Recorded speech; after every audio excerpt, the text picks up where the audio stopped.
paradoxe selon lequel la richesse ne fait pas le bonheur, ça s'appelle en effet un paradoxe, le paradoxe d'Easterlin dans la littérature économique.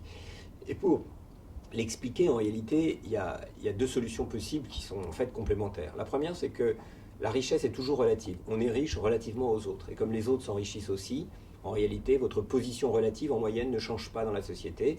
Et donc le bonheur, selon cette interprétation, c'est un jeu à somme nulle.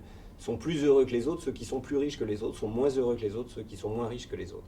Et puis la deuxième explication, elle est un peu plus subtile, c'est qu'en fait on s'habitue à tout, et donc quel que soit le niveau de richesse, ça devient très vite normal, mais qu'on ne sait pas l'accepter, on ne peut pas le prévoir. Si on dit à quelqu'un vous allez gagner 2 fois plus, il dit je vais être donc 2 fois plus heureux. Il ne comprend pas que l'être qu'il est aujourd'hui va se transformer, s'habituer et finalement ne pas être plus heureux qu'aujourd'hui.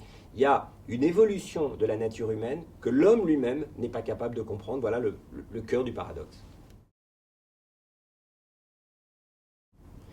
J'espère qu'on peut démontrer que ça ne l'est pas. Il y a un risque en effet que pour retrouver un avantage coût par rapport aux autres pays, par exemple nos voisins allemands, on s'engage dans une déflation salariale sauvage qui déclenchera en Allemagne une autre déflation salariale et que sans se coordonner, au fond, le résultat soit perdant pour tout le monde.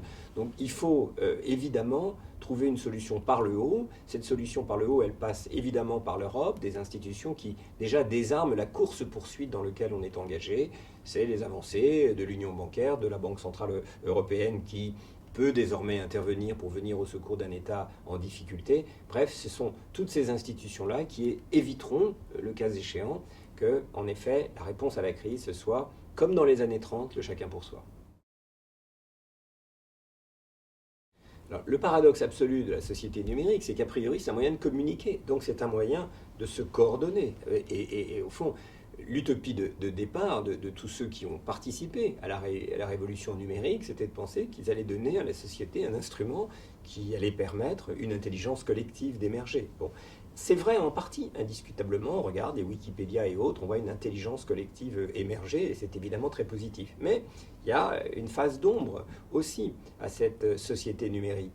La mise en compétition se renforce aussi. On reçoit par exemple pour dans toutes sortes de domaines, y compris d'ailleurs les universitaires, des classements qui sont faits pratiquement en temps réel. On peut mesurer à chaque instant quelles sont vos publications. Pour les hôpitaux, on fabrique aussi des classements. Les écoles aussi vont être classées. Donc on voit que la mise en transparence de la société que permet la révolution numérique s'accompagne aussi d'une montée de la compétition. Donc oui, la société numérique pose de manière totalement différente les deux termes de cette alternative, compétition ou coopération, mais je crois que les deux sont toujours présents.